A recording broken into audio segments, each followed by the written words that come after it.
Ulasan pilihan petang ini, kemenangan selesa BN hanya jadikan Ismail Sabri hilang kekuatan bertahan, tekanan bubar Parlimen. Semua orang secara umumnya sedar keputusan PRN Johor pada 12 Mac ini akan memberi kesan kepada kedudukan Perdana Menteri Ismail Sabri Yaakob.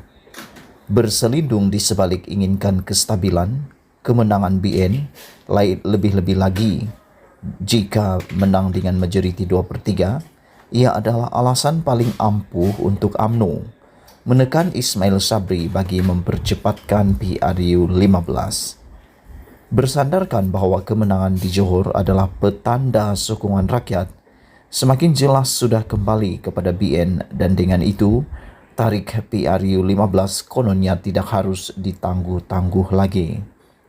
Bahkan, gendang orkestra mendesak Ismail Sabri menyegerakan PRU 15 dijangka akan lebih bergema. Sebaik saja bermulanya Perhimpunan Agung UMNO atau PAU pada 16 Mac ini, iaitu 4 hari selepas keputusan PRN Johor.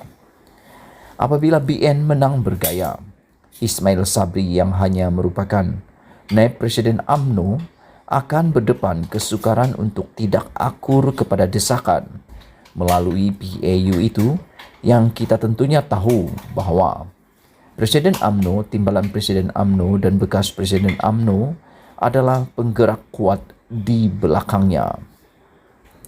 Mahu tidak mahu, beliau kemudiannya terpaksa dengan berat hati menghadap Yang di-Pertuan Agong untuk menasihati baginda berkenan pembubaran Parlimen. Kiranya itu yang berlaku. Ia bukan saja merupakan kejayaan Zahid Hamidi, Muhammad Hassan dan Najib Razak untuk mempercepatkan PRU 15 sebelum pemilihan UMNO yang mesti diadakan sebelum 29 Disember tahun ini.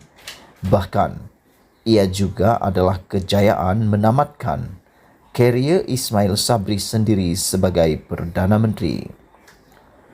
Persoalan penting ialah, apakah PRU 15 benar-benar sesuai diadakan selepas PRN Johor dan mampu menjamin kemenangan? Dengan PRU 15 didesak diadakan sebelum pemilihan UMNO, selain untuk kepentingan hayat politik pemegang jawatan sedia ada, Ismail Sabri dalam masa yang sama hampir pasti bukan calon pilihan untuk dinamakan sebagai Perdana Menteri lagi. Kalaupun bukan Zahid Hamidi sebagai calon Perdana Menteri kerana beliau masih berdepan perbicaraan di mahkamah atau Najib disebabkan sudah didapati bersalah, kedua-dua mereka pasti lebih selesa meletakkan Muhammad Hassan, Timbalan Presiden UMNO, sebagai calon baru berbanding Ismail Sabri.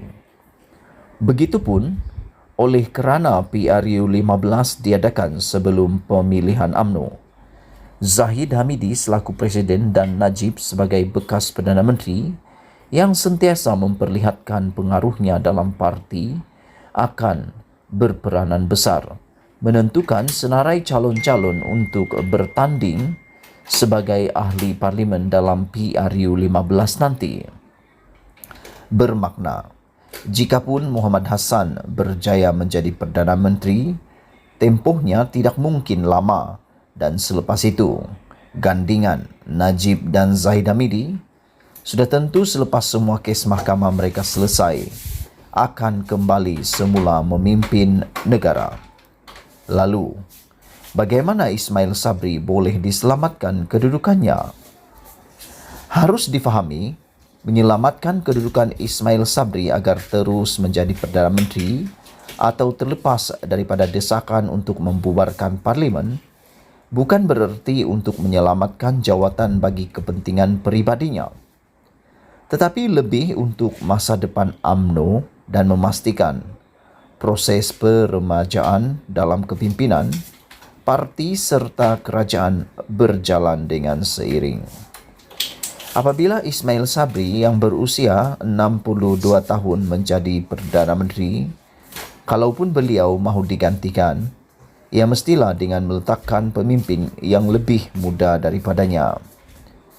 Menggantikan Ismail Sabri dengan Muhammad Hassan yang lebih berusia, kemudian Button mungkin beralih semula kepada Najib dan Zahid Hamidi yang selain sama-sama tua, malah telah pernah memegang jawatan Perdana Menteri dan Timbalan Perdana Menteri sebelum ini. Ia benar-benar suatu langkah berundur ke belakang yang sama sekali tidak baik untuk masa depan UMNO. Untuk memastikan proses peremajaan dalam golongan muda diberi ruang lebih luas menjadi pemimpin dalam keadaan sekarang, satu-satunya cara terbaiknya ialah dengan mengekalkan Ismail Sabri lebih lama lagi sebagai Perdana Menteri. Ismail Sabri bukan saja tidak wajar didesak mempercepatkan PRU15, bahkan paling wajar diberi keselesaan membubarkan parlimen selepas pemilihan UMNO dilangsungkan. Dengan wajah baru kepimpinan UMNO berjaya ditampilkan, manakala wajah lama, terutama yang ada kes mahkamah, seharusnya ditunjukkan jalan menuju persaraan. Itulah sebenarnya perubahan yang lebih mampu menarik minat rakyat apabila PRU 15 diadakan kelak. Dalam hal berkaitan, Ismail Sabri atas kedudukannya sebagai Perdana Menteri mesti diberi kekuatan bermula dengan PRN Johor ini untuk menjelmakan wajah baru UMNO itu. Kekuatan itu hanya akan menjelma sekiranya BN tidak menang selesa, gagal mencapai majoriti 2/3 atau lebih baik jika kalah dalam PRN Johor ini. Sebaliknya, kalau BN menang selesa, apatah lagi andai menang bergaya, ia sebenarnya hanya memberi lebih kekuatan kepada Najib dan Zahid Hamidi untuk terus menekan agar PRU 15 diawalkan. Seterusnya menjadikan UMNO sebagai perisai mereka. Namun parti akan hilang sama sekali peluang menonjolkan wajah baru